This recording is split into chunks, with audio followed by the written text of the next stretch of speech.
sering urang dibere pepeling bahwa urang hirup di dunia ngumbara,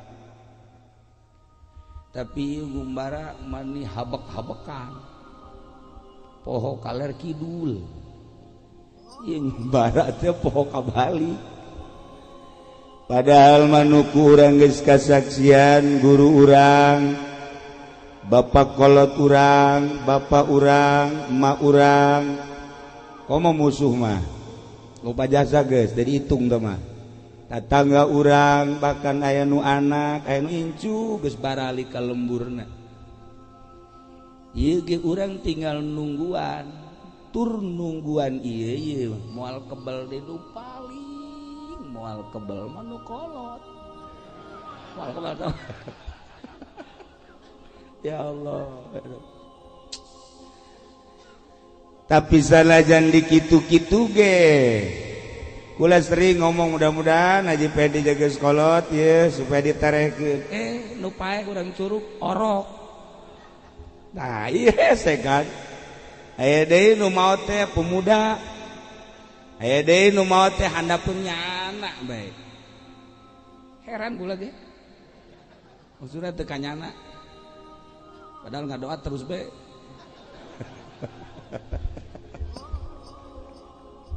Horeng ayatna nu tadi paeh mah horeng lain ku kolot, lain ku gering, lain ku susah, lain ku perang, tetapi ajal idza jaa ajaluhum la yastakhiruna sa'atan wa la yastaqdimun.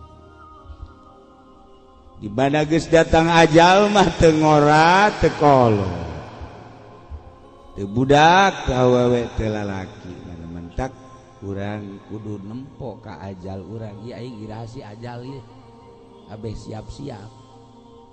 Jeung paeh teh anehna teh henteu tartib. Lamun tartib mah mimiti kakak, mantel kakak adi, tos adi adina deungeuna hentang. Asal geus kakak urang geus aing mah di masjid bae. Emang gua bagian aing ayeuna. Atuh henteu. Masya Allah. Nah ieu urang kuari hirup sabada di alam arwah, mimiti alam arwah, terus kuari urang ka alam dunia alam mulki, isuk urang ka alam barzakh, sakedeung kuari urang di alam mulki, sakedeung kuari di alam dunia.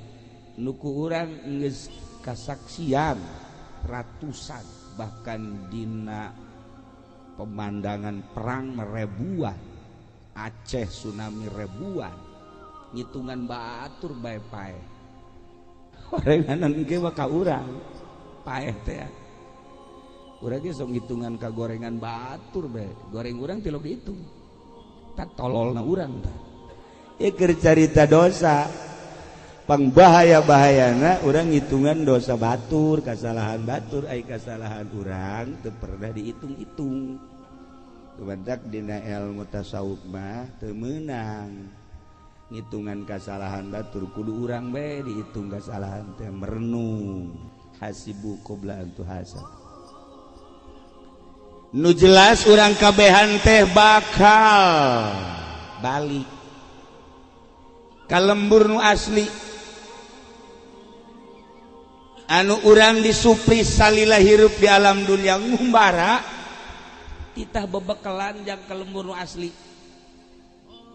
Nu mantak ieu kiai ngarajakan ngaji bae ge ka umat, nu mantak pamarentah ngajakan jujur bae ge ka bangsa, nu mantak kolot-kolot urang ngajakan bener ge ka keluarga. Ieu teh maksudna supaya urang boga bekal jang balik ka lembur nu asli. Lantaran ieu urang yakin bahwa setelah urang paeh aya alam barzakh, kadituna aya alam mahsyar, kadituna aya alam akhirat, aya sorga aya neraka. Tah ngabangun sorga jeung ngabangun neraka teh kuari. Urang kuari teh ka lembur akhirat endek mawa suluh apa endek mawa batu bata. apa endek ngabangun seuneu mawa suluh ka ditu, apa endek ngabangun istana mawa batu bata, mawa split, mawa semen, mawa naon deui? Naon deui? Kan nyaho ya budak.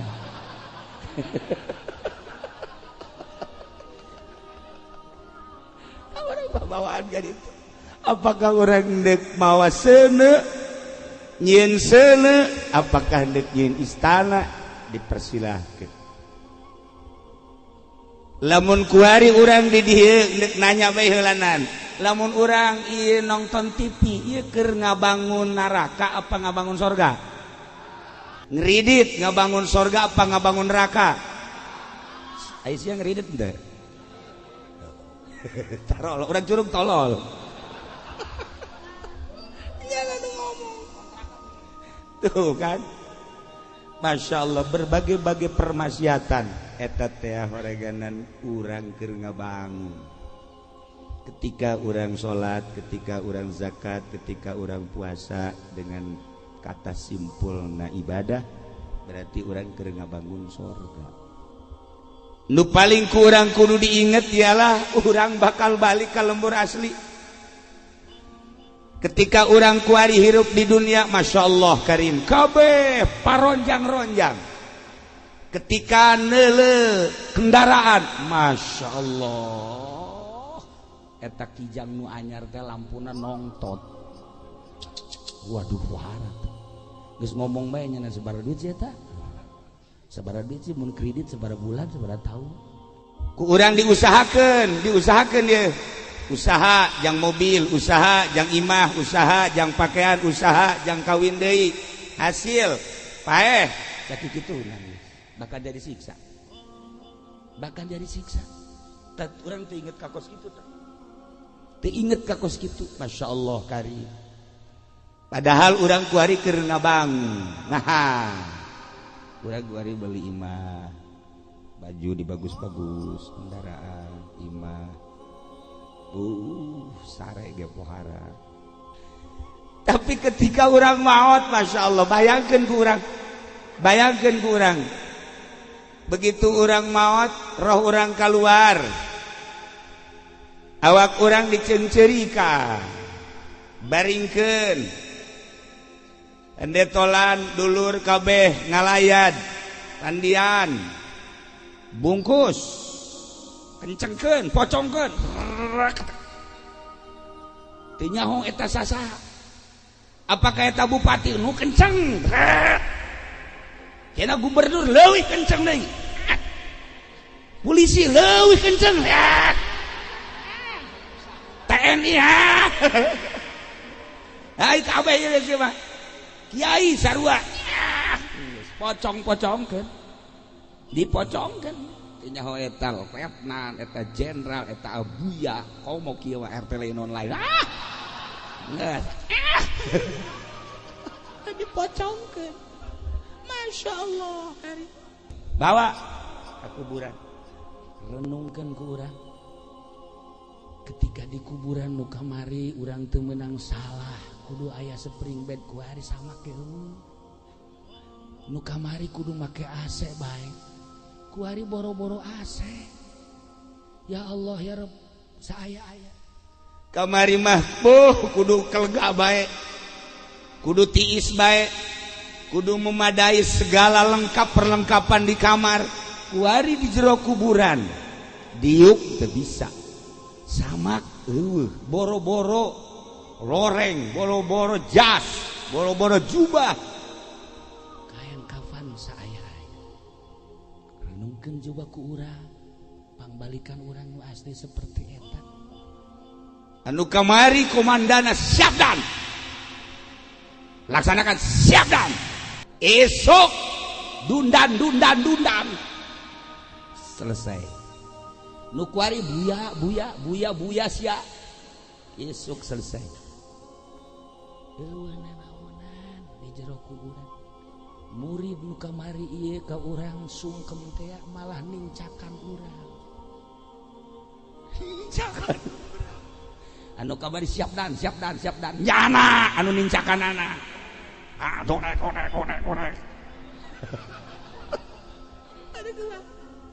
Pangbalikan urang nu asli, masya Allah, teu pernah kurang direnung. Tetapi lain sakadar eta, anu paling bahaya. Jasad mah asal tina taneuh, minha khalaqnakum. Tina taneuh balik ka taneuh. Ruh urang nu asal ti Gusti Allah, balik da ka Allah. Kuari urang dipadu kudua, hiji jasmani kedua ruhani. Ketika keluar khurujur ruhanil jasad, ruh balik ke Allah. Jasad mah urang dikubur. Nu paling bahaya ketika roh urang ieu teu suci deui. Allah bisa menerima karena keayaan roh ketika roh suci. Ketika roh teu suci, ku Allah teu diterima, ditempatkeun di tempat anu geus disadiakeun nu ngaran neraka ieu nu kudu direnung ku urang. Masya Allah, Karim.